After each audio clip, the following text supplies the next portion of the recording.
Anda masih bersama kami pemirsa, masih akan terus membahas mengenai zonasi tata ruang dan persetujuan bangunan gedung. Bersama dengan Dinas PUTR hadir hari ini Dinas PUTR Kabupaten Bandung, Bapak Denny Gunawan selaku Kepala Bidang Tata Ruang.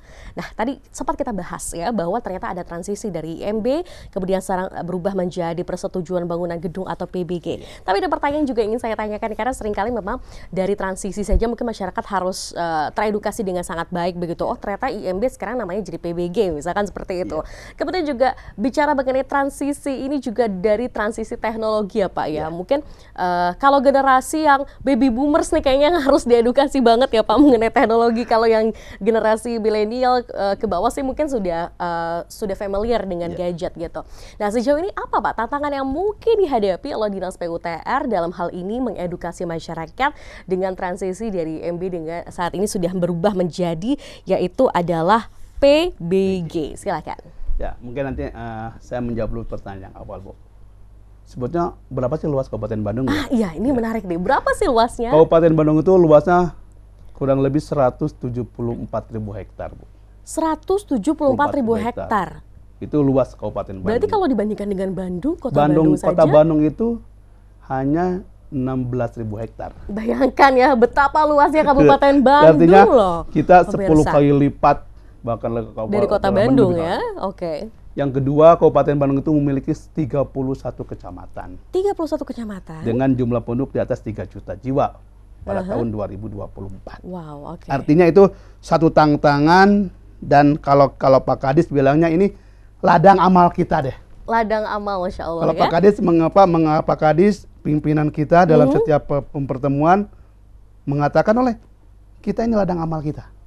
Kita edukasi masyarakat, insya Allah ini jadi kebaikan buat kita. Itu yang menjadi penyemangat kita, Bu. Betul. Karena setiap beliau ngasih komunikasi itu motivasi, jadikan ini sebagai amal kita. Orang jadi paham tentang regulasi apa yang menjadi kewajiban terutama dalam pengurusan PBG. Kita sudah merangkum sih, Bu. Ada beberapa 6 pertanyaan lah yang mungkin orang suka bertanya tentang PBG. Pertama, berapa lama sih PBG ini akan selesai? Berapa lama prosesnya? Iya, betul. Nah, kalau berdasarkan aturan main dari undang-undang yang berlaku, PBG itu maksimal di angka 28 hari kerja. Itu harus selesai. Apabila persyaratan sudah beres semua. Dalam waktu 28 hari itu harus selesai. Itu PBG. Yang kedua, apa saja sih persyaratannya? Tadi, Bu.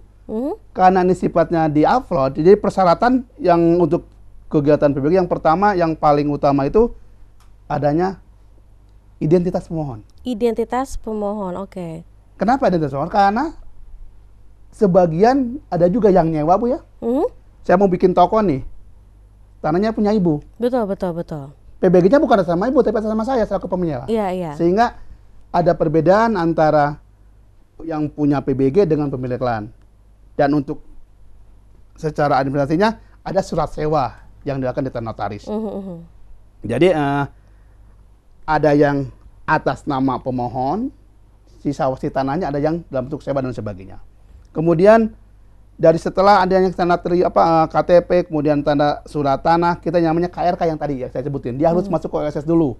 Dia daftar dulu setelah praruang. Oke. Dia masuk atau tidak. Dan nanti oleh kita akan divalidasi. Dan untuk rumah tinggal tadinya Samirinu karena dia masuk ke kegiatan non berusaha. Setelah itu kalau misalkan sifatnya tadi bikin toko, bikin industri, mereka harus membuat yang namanya persetujuan lingkungan, dokumen lingkungan. Dokumen lingkungan itu kan ada yang sifatnya otomatis, ada yang dokumen lingkungan didasarkan kepada derajat tingkat daripada kegiatan itu. Apakah dia resiko rendah, tinggi atau menengah. Itu dokumen lingkungannya beda-beda, Bu. Yang nentuinnya tuh Dinas Lingkungan Hidup. Mereka harus memproses itu. Setelah itu mereka mengajukan gambar ke kita. Nah, khusus untuk gambar, karena sekarang PBG itu harus digambar oleh orang yang punya sertifikat gambar. Jadi ibu bisa gambar, tapi ibu gak punya sertifikat. Gambar ibu gak bisa terima oleh kita. Harus yang bersertifikasi. Dan Dinas PUTR untuk memudahkan, karena kan tidak semua orang punya sertifikat, Bu. Betul. Hanya kita menyiapkan beberapa tenaga ahli bersertifikat untuk ngantor di kita. Kita fasilitasi. Karena kalau mencari keluar kan pasti susah Bu ya. Iya, Nggak iya. tahu alamatnya di mana, apalagi kan punten ya. Ini lokasi di Soreang, misalkan orang ada, karena wilayah kita kan cukup luas kan. Betul, Di daerah betul. Kertasari, di daerah Rancabali, kebayang lah. Hanya mencari untuk tenaga ahli, ya akhirnya kita menyiapin. Setelah itu, gambar itu kita siapin juga dibantu untuk itu persyaratan dasar. Tadi kan berapa lama, apa persyaratannya. Kemudian nih, harganya berapa sih? Nah, untuk harga atau misalnya untuk retribusinya itu sudah ditetapkan dalam peraturan daerah, Bu. Oke. Dan tiap lokasi, tiap kegiatan berbeda. Berbeda pengalinya, berbeda koefisiennya. Nah, kemudian nanti siapa yang menerbitkan sih? Nah, gitu kan? Jadi sekarang itu dengan Undang-Undang WCK itu orang dia mengupload ke simbg.go.id kan? Iya. Kita Dinas PU menyiapkan secara teknis, Bu, memeriksa. Tapi begitu mau terbit setelah beres kita terbitkan, ngambilnya bukan di kita, di DNPTSP. Ah, I see. Jadi Betul. setelah kita telah kita selesai, kita dianggap layak secara persyaratan, secara administrasinya kita upload, dia untuk bayar di BJB, biasanya kan? Dia bayar dulu di BJB, setelah bayar kita masukkan lagi, diupload lagi bayarannya langsung, karena bayar pun dia sendiri Bu yang bayar. Iya, betul. Ke kita hanya ngasih resi aja, Jadi ngasih semuanya nih. satu pintu Ya, ya. ke kita tuh hanya ngasih struk pembayarannya, kita upload ke sistem. Wow. Nah, setelah itu, setelah oke, kita berarti dia tinggal ngambil di BTMPTSP. Oke.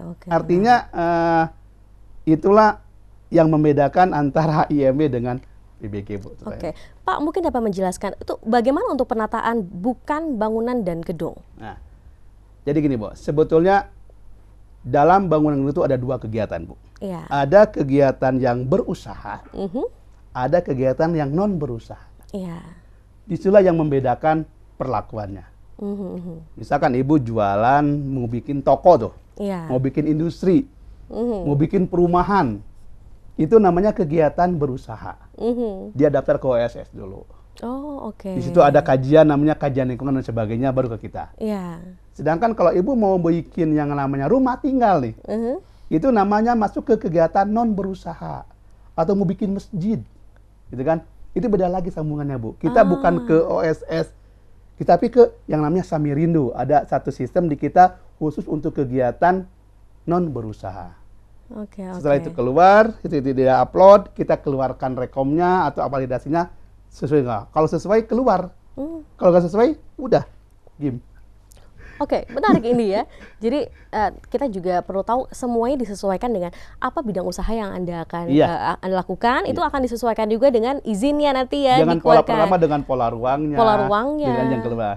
Oke, baik. Kita masih akan terus membahas mengenai tema perbincangan kita kali ini, pemirsa, dan juga mungkin nanti saya ingin tanyakan terkait dengan tadi Bapak sudah sampaikan juga bahwa memang akhirnya ada inovasi yang dilakukan dalam hal ini adalah tadi bahwa kalau dulu kita ada tatap muka gitu ya pada saat pengajuan IMB, tapi kalau sekarang tidak. Nanti saya ingin tanyakan kira-kira bagaimana sih masyarakat ingin tahu step by stepnya, alurnya tuh seperti apa sih kalau ingin membuat PBG gitu ya.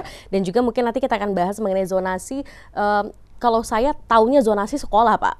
Kalau zonasi bangunan itu gimana sih gitu ya. Nanti kan coba kita bahas juga, pastinya masih akan terus bersama dengan narasumber kita hari ini, Kepala Bidang Tata Ruang Dinas PUTR Kabupaten Bandung, Bapak Denny Gunawan STMM. Tetap bersama kami masih akan terus membahas mengenai zonasi tata ruang dan persetujuan bangunan gedung.